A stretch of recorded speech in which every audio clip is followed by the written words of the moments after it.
Okay, here's the narration script, broken into paragraphs. We've all heard it, right? The classic advice.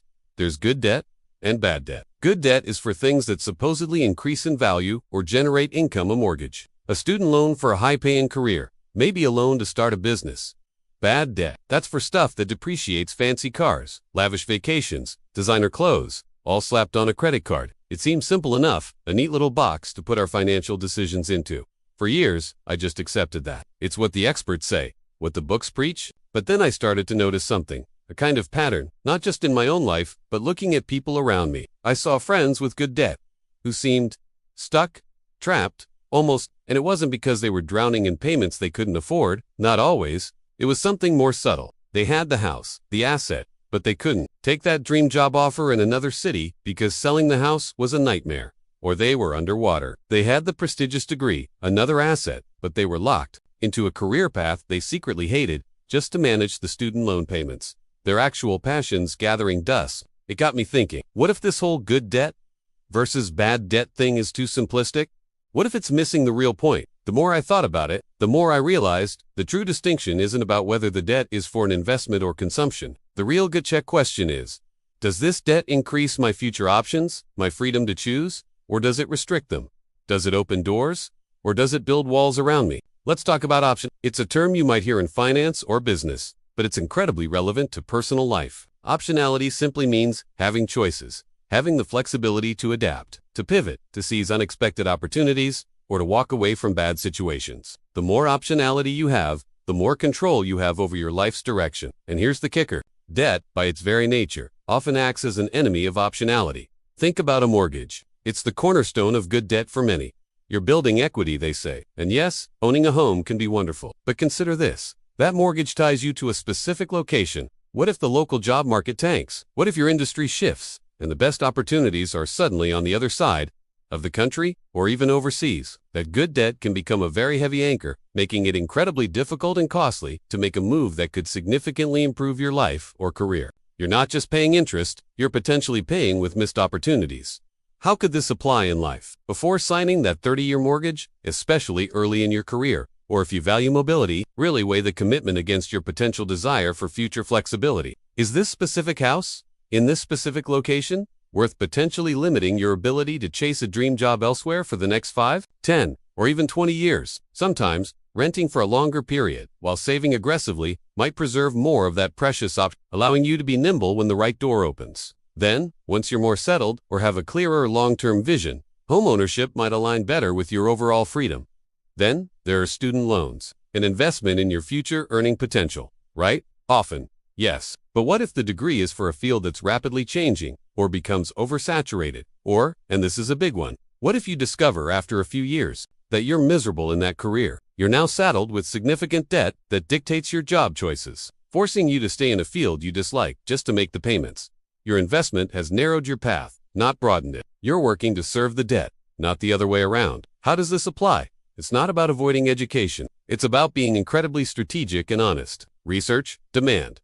Talk to people actually working in the field, not just university recruiters. And crucially, consider your own evolving interests. Is this path truly aligned with who you are? Or is it a societal expectation or a pursuit of perceived status? Sometimes, investing in specific, marketable skills through shorter courses, certifications, or even apprenticeships can offer a better return on investment in terms of both income and retained flexibility, especially if you're unsure about a long-term, highly specialized academic route. You could also consider working for a few years, saving up, and then pursuing further education with less financial pressure and a clearer idea of what you want. Even business loans, often touted as the ultimate good debt for entrepreneurs. You're building an enterprise. But what if the market shifts? What if a better, different business idea emerges once you're already committed? That loan, taken on with the best intentions, can make it incredibly hard to pivot. You're locked into making that specific business work to service that specific debt, even if your heart and your gut are telling you there's a better way forward. Your investment debt becomes a creative. So, the realization that started to crystallize for me was this.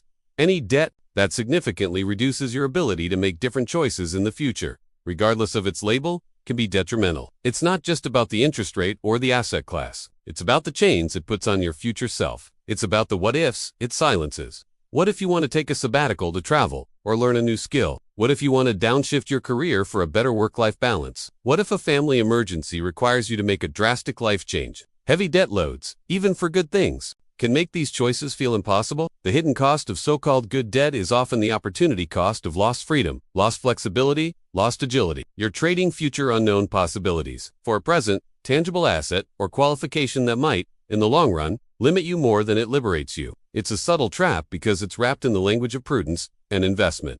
How can we use this in our daily lives? Before taking on any significant debt, ask yourself a different set of questions. Beyond "can I afford the monthly payment?" Ask, how will this debt impact my freedom to change my job in 5 years? My freedom to move? My freedom to pursue a passion project that doesn't pay well initially? My freedom to take a risk? If the answer is, it will severely limit those freedoms, then you need to seriously reconsider, or at least understand the full trade-off you're making. Maybe the answer is to save for a larger down payment to reduce the loan amount, or to choose a less expensive option, or to delay the purchase until you have more clarity. Or stability. This isn't to say all debt is inherently evil, or that no one should ever buy a house or get a degree with a loan. Sometimes, these are necessary or highly beneficial steps. But we need to go into these decisions with our eyes wide open. Understanding the true cost isn't just financial. It's also measured in units of our future freedom. The narrative that blindly champions good debt for investment without this crucial filter of optionality is, I believe, fundamentally flawed. It can lead well-intentioned people into golden cages. Comfortable, perhaps, but cages nonetheless. The ultimate financial freedom, the ultimate wealth, isn't just about having a high net worth on paper, especially if that net worth is tied up in illiquid assets financed by restrictive debt. It's about having the power to choose, the power to adapt, the power to live life on your terms. And often, the less you owe, the more of that power you retain. So, the next time you're considering taking on debt, even if it's for something traditionally considered good, ask yourself, is this truly an investment in my future freedom? Or is it the first bar in a cage I'm building for myself? Because sometimes, the good debt can indeed be your worst.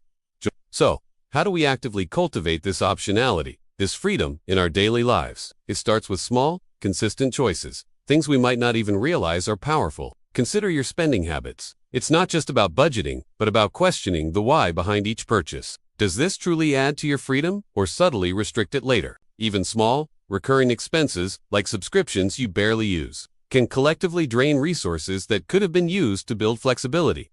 Cutting these isn't just saving pennies, it's reclaiming potential. Another powerful habit is continuous learning, but not necessarily formal, expensive degrees. Think about acquiring transferable skills, a new software proficiency, better negotiation tactics, even a basic understanding of a new language. Each new skill you add, no matter how small it seems, is like adding another tool to your belt, another potential option. If your current path changes or a new opportunity arises, then there's the concept of a freedom fund. This is different from a standard emergency fund. It's a stash of cash specifically designed to give you the power to walk away. Walk away from a toxic job, a bad living situation, or to seize a sudden, unexpected opportunity without having to rely on debt or feel trapped by your current financial obligations. Even small, regular contributions to such a fund can build up significantly over time, acting as a powerful buffer and enabler of choice. It buys you time and peace of mind.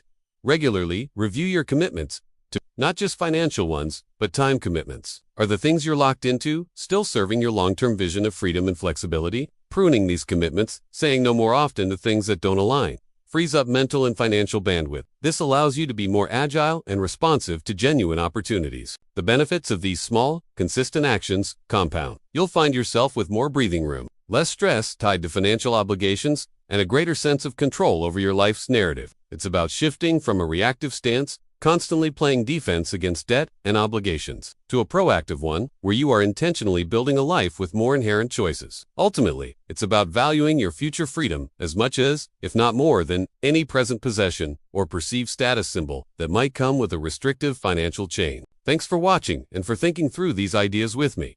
I truly hope this perspective helps. Be sure to check out the description below. There might be something there for you.